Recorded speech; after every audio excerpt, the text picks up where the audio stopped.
Everyone, smart cookies కి స్వాగతం. Practical గా ఎలా హెల్దీగా ఉండాలనే విషయాన్ని ఈ రోజు ఎపిసోడ్ లో నేర్పించబోతున్నాం.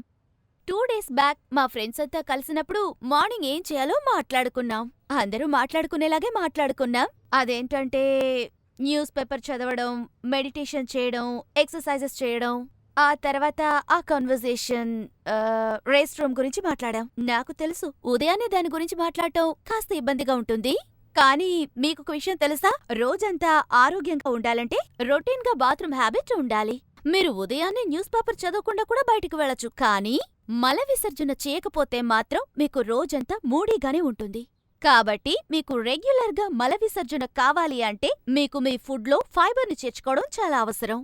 ఇంకా చెప్పాలంటే ఈ డైటరీ ఫైబర్స్ లో చాలా హెల్త్ బెనిఫిట్స్ కూడా ఉంటాయి. రొటీన్ గా బాత్రూమ్ కు వెళ్ళడానికి కాకుండా ఇది ఇంకా ఎందులో ఉపయోగపడుతుందో నేను మీకు చెప్తాను. మీ బ్లడ్ షుగర్ లెవెల్స్ మెయింటైన్ చేయడానికి ఉపయోగపడుతుంది, డయాబెటిస్ ని కంట్రోల్ చేయడానికి ఉపయోగపడుతుంది, ఆ తర్వాత హార్ట్ డిసీజ్ ఇంకా బాడీ వెయిట్ ని కూడా కంట్రోల్ చేస్తుంది. ఇప్పుడు మీరు ఫైబర్ గురించి చాలా విషయాలు తెలుసుకున్నారు. ఆ ఫైబర్ ని ఎందులో ఉపయోగించాలో నేను మీకు చెప్పబోతున్నాను. కానీ ఒకటి తెలుసుకోండి, అన్ని ఫైబర్స్ ఒకటే కాదు, ఆరోగ్యమూ కాదు. ఫైబర్స్ ని మీరు 2 రకాలుగా విభజించవచ్చు, సాల్యుబుల్ ఇంకా ఇన్సాల్యుబుల్. సాల్యుబుల్ ఫైబర్ తోటి వాటర్ కలిస్తే జెల్ అవుతుంది, అదే డైజెషన్. ఇది మీ స్టమక్ ని ఫుల్ఫిల్ చేస్తుంది, అంతేకాకుండా మీ వెయిట్ ని కంట్రోల్ చేస్తుంది. సాల్యుబుల్ ఫైబర్స్ మీ డయాబెటిస్ ని కంట్రోల్ చేస్తాయి, ఇంకా మీ బ్యాడ్ కొలెస్ట్రాల్ ని కూడా. ఓట్స్, కుకుంబర్స్, యాపిల్స్, క్యారెట్స్ ఇవన్నీ కూడా సాల్యుబుల్ ఫైబర్స్ కి సరైన ఎగ్జాంపుల్స్. ఇన్సాల్యుబుల్ ఫైబర్స్ ఇది మీ డైజెస్టివ్ సిస్టంలో ఫుడ్ మూవ్ అవ్వడానికి సహాయపడుతుంది. ఇది కాన్స్టిపేషన్ ని, ఇర్రెగ్యులర్ స్టూల్స్ ని ప్రివెంట్ చేస్తుంది.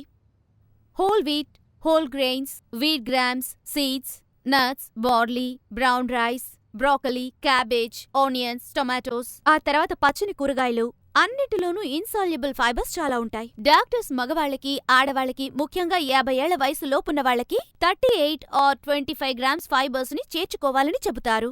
50 ఏళ్ల పైనున్న వాళ్ళకి ఆ నంబర్ ఆడవాళ్ళకి మరియు మగవాళ్ళకి 30 and 21 అని తగ్గిపోతుంది. ఫైబర్ ని ఎలా యాడ్ చేసుకోవచ్చో నేర్చుకోండి. ముందుగా బ్రేక్ఫాస్ట్ లో చూద్దాం. వైట్ బ్రెడ్ కి బదులుగా వీట్ బ్రెడ్ ని ఉపయోగించండి. అండ్ అంతేకాకుండా ఓట్స్, మ్యూజ్లీ, ఫ్రూట్స్ ని కూడా వాడచ్చు. డైట్ లో బీన్స్ ను చేర్చుకోవడం చాలా చాలా అవసరం. అందులో ముఖ్యంగా చెప్పాలంటే red kidney beans, chick peas ఇవన్నీ చేర్చుకోవచ్చు. నట్స్ లో కూడా చాలా ఫైబర్ కంటెంట్ ఉంటుంది. 1/4 కప్ ఆల్మండ్స్ లో 4 గ్రామ్స్ ఫైబర్ ఉంటుంది. పీనట్స్ లో కూడా ఫైబర్ కంటెంట్ ఎక్కువగానే ఉంటుంది. వీలైనంత వరకు రిఫైన్డ్ గ్రెయిన్స్ కంటే హోల్ గ్రెయిన్స్ నే వాడండి. వీలైనంత వరకు ఫ్రూట్స్ ని, వెజిటబుల్స్ ని తినడం చాలా మంచిది. ఒక యాపిల్లో 4 గ్రామ్స్ ఫైబర్ ఉంటుంది. ఒక బనానాలో 3 గ్రామ్స్ ఫైబర్ ఉంటుంది. 2 క్యారెట్స్ లో 4 గ్రామ్స్ ఫైబర్ ఉంటుంది. కాలీఫ్లవర్ లో 3 గ్రామ్స్ ఫైబర్ ఉంటుంది.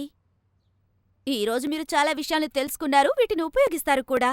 ఇంకా చాలా టిప్స్ తో నేను మళ్ళీ వస్తాను. మర్చిపోకుండా మా ఛానల్ కి సబ్స్క్రైబ్ చేయండి. See you later, bye.